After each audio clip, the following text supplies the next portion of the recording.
Hello दोस्तों, welcome back to my channel. यदि आप हैं बिहार बोर्ड कक्षा 9 के स्टूडेंट और आप लोग का एग्ज़ामिनेशन है प्रथम पाली में 24 तारीख को विज्ञान का, तो मैं आप लोगों के लिए विज्ञान का 100% ओरिजिनल पेपर लेकर के आ चुका हूं। अगर आप लोग हमारे चैनल पे नए हैं तो इसको सब्सक्राइब करके रख लें और आप लोग को यहाँ पर से अब से डेली का जो है जितना भी एग्ज़ामिनेशन होने वाला है सारा पेपर आप लोग को ऑब्जेक्टिव सब्जेक्टिव सभी कराया जाएगा।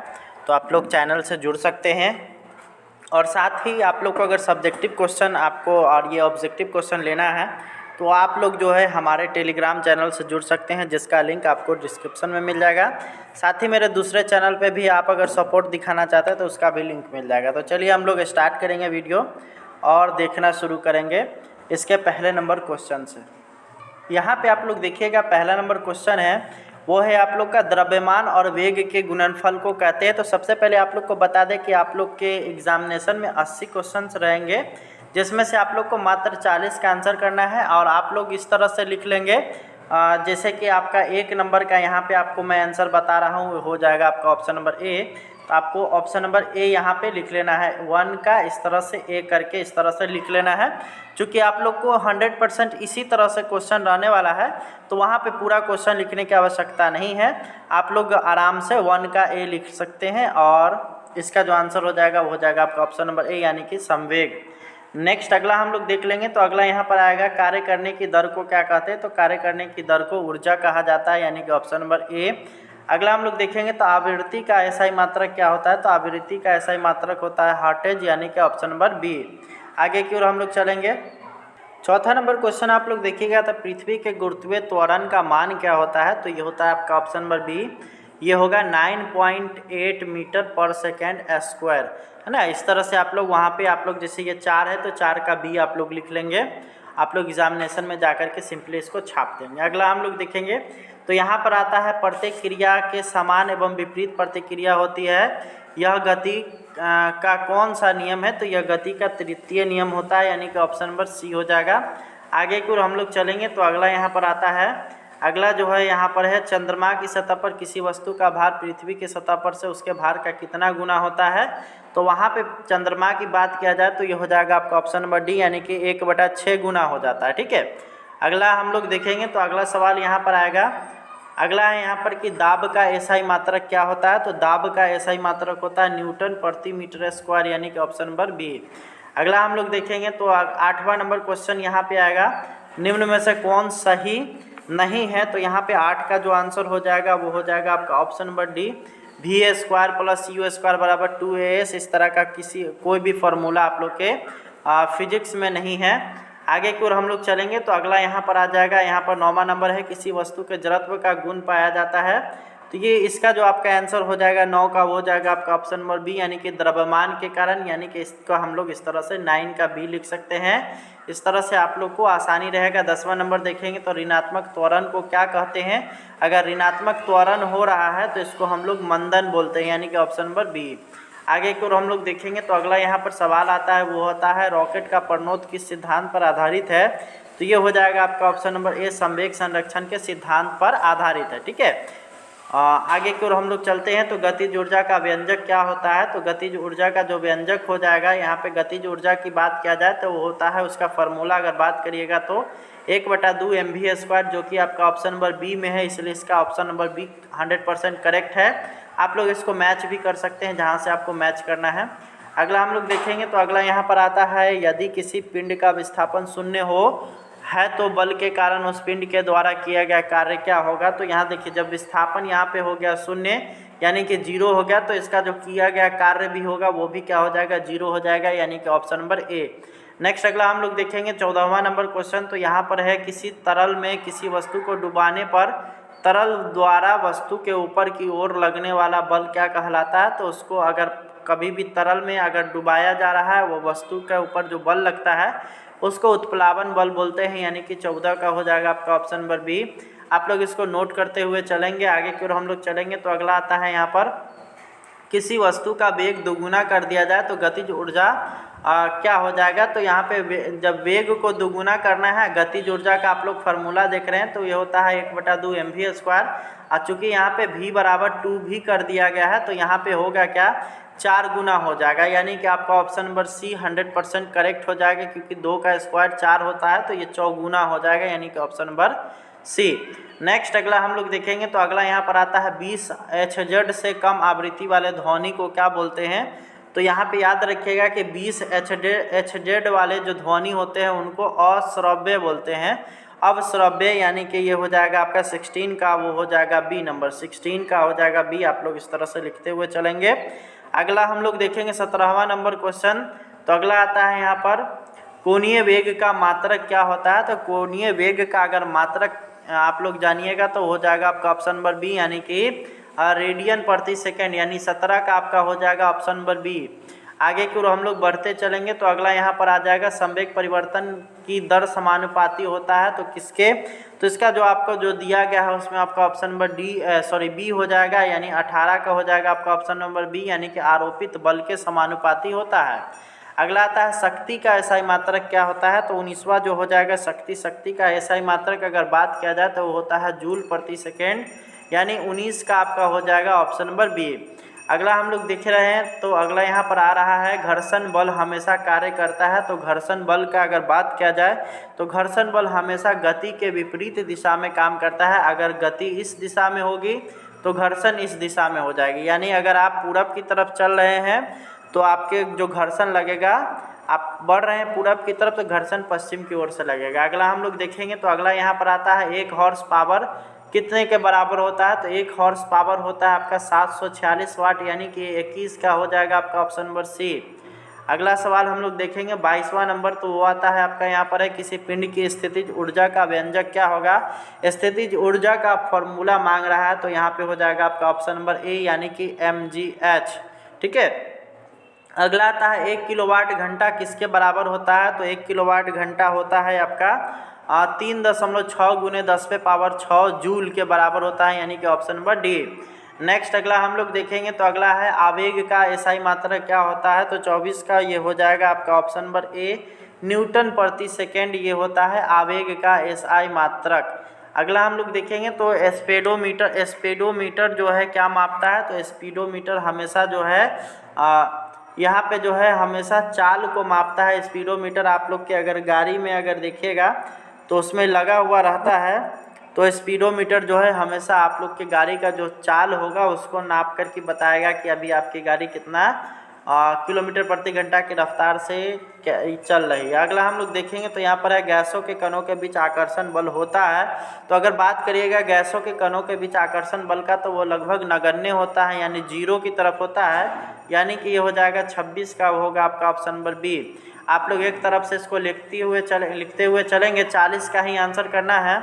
अगला हम लोग देखेंगे तो गर्म करने पर गैस का आयतन क्या होगा। तो गर्म जब किसी भी वस्तु को गैस को अगर गर्म करिएगा तो गैस का जब आयतन जो होगा वो और ज़्यादा फैल जाएगा, यानी बढ़ जाएगा, यानी कि ऑप्शन नंबर हो जाएगा आपका ए। 27 का हो जाएगा आपका ऑप्शन नंबर ए। 28 का अगर हम लोग बात करें तो यहाँ पर क्या है, प्रोटॉन निम्नलिखित में से किस प्रकार का कण है। तो यहाँ पे देखिएगा प्रोटॉन जो होता है वो धनावेशित होता है, यानी कि प्लस में होता है। प्रोटॉन को हम लोग पी से सूचित करते हैं तो ये हो जाएगा आपका प्लस पी, यानी कि 28 का हो गया आपका ऑप्शन नंबर बी, यानी कि धनावेशित। नेक्स्ट अगला हम लोग देखेंगे तो अगला आता है प्रोटॉन निम्नलिखित में से, ये तो हो गया। 29वां नंबर हम लोग देखेंगे तो अगला सवाल आता है सोडियम का इलेक्ट्रॉनिक विन्यास क्या होता है। तो सोडियम की परमाणु संख्या होती है 11, और 11 को अगर आप लोग देखिएगा तो इसको प्रथम कोष में 2, दूसरे कोष में 8 और तीसरे कोष में 1 होता है आपका 1 इलेक्ट्रॉन होता है, यानी कि इसका सही आंसर हो जाएगा आपका ऑप्शन नंबर डी, यानी कि 281। नेक्स्ट अगला हम लोग देखेंगे तो अगला यहाँ पर आता है निम्नलिखित में से कौन तत्व है। तो इसका जो आंसर हो जाएगा आपका 30वां नंबर का निम्नलिखित में से कौन तत्व है। तो वो हो जाएगा आपका ऑप्शन नंबर सी, यानी कि आर्सेनिक। बाकी सब आपको जितना भी दिया गया है वो सभी की सभी मिश्र धातु है। नेक्स्ट अगला हम लोग देखेंगे तो अगला आता है निम्नलिखित में से कौन धातु है। तो इसका सही आंसर हो जाएगा आपका ऑप्शन नंबर सी, यानी कि आयरन। नेक्स्ट अगला की तरफ हम लोग चलेंगे तो अगला यहाँ पर आता है निम्नलिखित में से कौन मिश्रण है। तो इसमें जो चारों दिया गया है इसमें से सही ऑप्शन हो जाएगा आपका ऑप्शन नंबर ए, यानी कि 32 का ए जो बारूद लिखा हुआ है वो है आप लोग का इसमें से मिश्रण। आगे की ओर हम लोग बढ़ेंगे तो निम्नलिखित में से कौन भौतिक परिवर्तन है। तो भौतिक परिवर्तन मतलब जिसको हम लोग बाद में फिर किसी चीज़ को हम प्राप्त कर सके, जैसे जल को अगर जमाइएगा फिर उसको अगर गर्म कर दीजिएगा तो फिर वो जल बन जाता है, तो इसलिए इसका ऑप्शन नंबर बी हो जाएगा। नेक्स्ट अगला हम लोग देखेंगे तो निम्नलिखित में से कौन टिंडल प्रभाव को प्रदर्शित करता है। तो इसका ऑप्शन नंबर बी और डी दोनों ही सही है। चूँकि यहाँ पे इसमें कन्फ्यूजन है, आप लोग इसको छोड़ सकते हैं, दोनों ही होता है। यहाँ पे टिंडल प्रभाव दूध भी दिखाता है, स्टार्च का विलयन भी दिखाता है, इसलिए आप लोग दोनों में से जिसको चाहे लगा सकते हैं, या फिर मेरे हिसाब से इस क्वेश्चन को आप लोग 34 को जो है आप लोग छोड़ दीजिए, क्योंकि यहाँ पर जो है ये इसमें क्वेश्चन में फॉल्ट है। अगला हम लोग देखेंगे तो सोडियम फॉस्फेट का अणुसूत्र क्या होता है। तो सोडियम फॉस्फेट की अगर बात किया जाए तो Na3PO4 यानी कि ऑप्शन नंबर सी हो जाएगा इसका सही आंसर। आगे की ओर हम लोग चलेंगे तो अगला आता है एवोगैड्रो स्थिरांक का मान क्या होगा। तो 6.023 इंटू 10⁻23 होता है, लेकिन यहाँ पर अगर देखिएगा तो यहाँ 6.022 इंटू 10⁻23 दिया हुआ है, इसलिए 36 का आपका हो जाएगा आपका ऑप्शन नंबर डी। नेक्स्ट आगे की ओर हम लोग चलेंगे तो अगला यहाँ सवाल आता है अमोनिया यानी NH3 में नाइट्रोजन की संयोजकता क्या होती है। तो अमोनिया में हमेशा नाइट्रोजन की संयोजकता होती है 3, यानी 37 का सी हो जाएगा।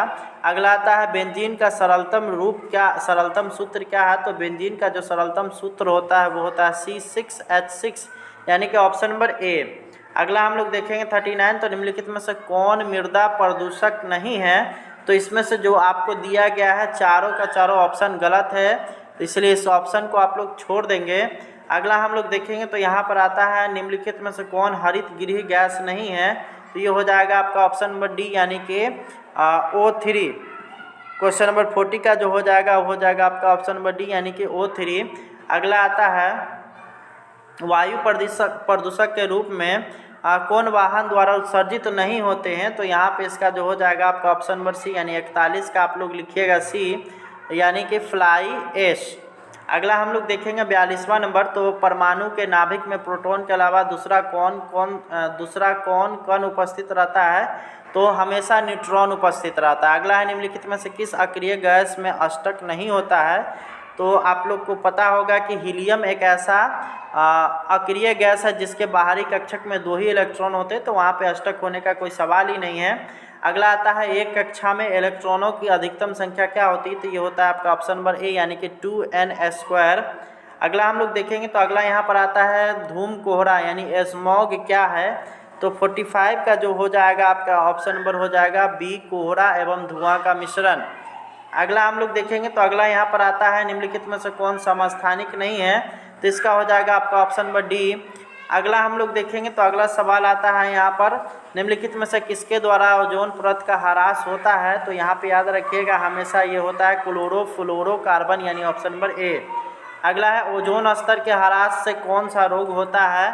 तो हमेशा याद रखिएगा त्वचा कैंसर होने की इसकी संभावना काफ़ी अधिक हो जाती है। अगला हम लोग देखेंगे तो यहाँ पर आता है निम्नलिखित में से कौन ऋण आवेश युक्त होता है। तो ये हो जाएगा आपका ऑप्शन नंबर ए यानी कि इलेक्ट्रॉन। अगला सवाल यहाँ पर आता है निम्नलिखित में से कौन ऋण आवेश युक्त, ये तो हो गया। 50वां नंबर देखेंगे तो आयरन का लैटिन नाम क्या है। तो ये हो जाएगा आपका ऑप्शन नंबर सी यानी कि फेरम। अगला हम लोग देखेंगे तो अगला यहाँ पर आता है निम्नलिखित में से कौन यौगिक है। तो इसमें जो दिया गया है उसमें आपका ऑप्शन नंबर सी यौगिक है यानी कि 51 का सी हो जाएगा। अगला सवाल हम लोग देखेंगे तो अगला सवाल यहाँ पर है वह ताप जिस पर ठोस द्रव में परिवर्तित होता है क्या कहलाता है। ठोस द्रव में परिवर्तित होता है तो उसको हम लोग बोलते हैं द्रवणांक यानी कि ऑप्शन नंबर ए हो जाएगा। अगला आता है यहाँ पर 53वां नंबर क्वेश्चन, वो है निम्नलिखित में से कौन सी गाय के संकर नस्ल भारतीय नस्ल साहिवाल और स्विट्जरलैंड की नस्ल ब्राउन की स्विस विकसित है। तो ये हो जाएगा आपका option number A Karan Swiss. अगला हम लोग देखेंगे अगला यहाँ पर है इंसुलिन नामक हार्मोन के स्राव में गड़बड़ी से होने वाले रोग को क्या कहते हैं। तो इसको मधुमेह कहा जाता है यानी ऑप्शन नंबर सी। अगला आता है निम्नलिखित में से कौन असंक्रामक रोग है जो कि फैलता नहीं है। तो वो एक दूसरे को छूने से नहीं फैलता है, तो वो है कैंसर। बाकी सभी जो है अगर आप संपर्क में आएंगे तो आपको हो सकता है।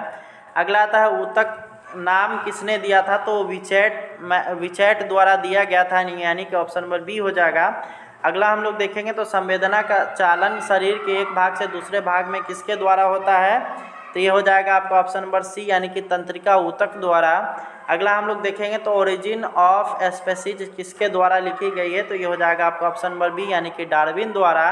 अगला हम लोग देखेंगे तो अगला यहाँ पर आता है मेढक का वैज्ञानिक नाम क्या है, तो 59 का हो जाएगा आपका ऑप्शन नंबर ए राना टिगरीना। अगला हम लोग देखेंगे वो है निम्न में से कौन अंडे देने वाला स्तनधारी है, तो इसका जो सही आंसर हो जाएगा 60 का वो हो जाएगा आपका ऑप्शन नंबर सी यानी कि प्लेटिपस।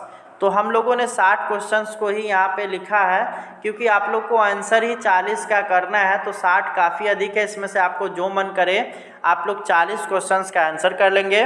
और आप लोग को अगर इसका सब्जेक्टिव का आंसर चाहिए तो आप लोग कमेंट बॉक्स में ज़रूर बताएंगे और साथ ही हमारे टेलीग्राम से जुड़िए। मिलेंगे आपसे नेक्स्ट वीडियो में, तब तक के लिए धन्यवाद।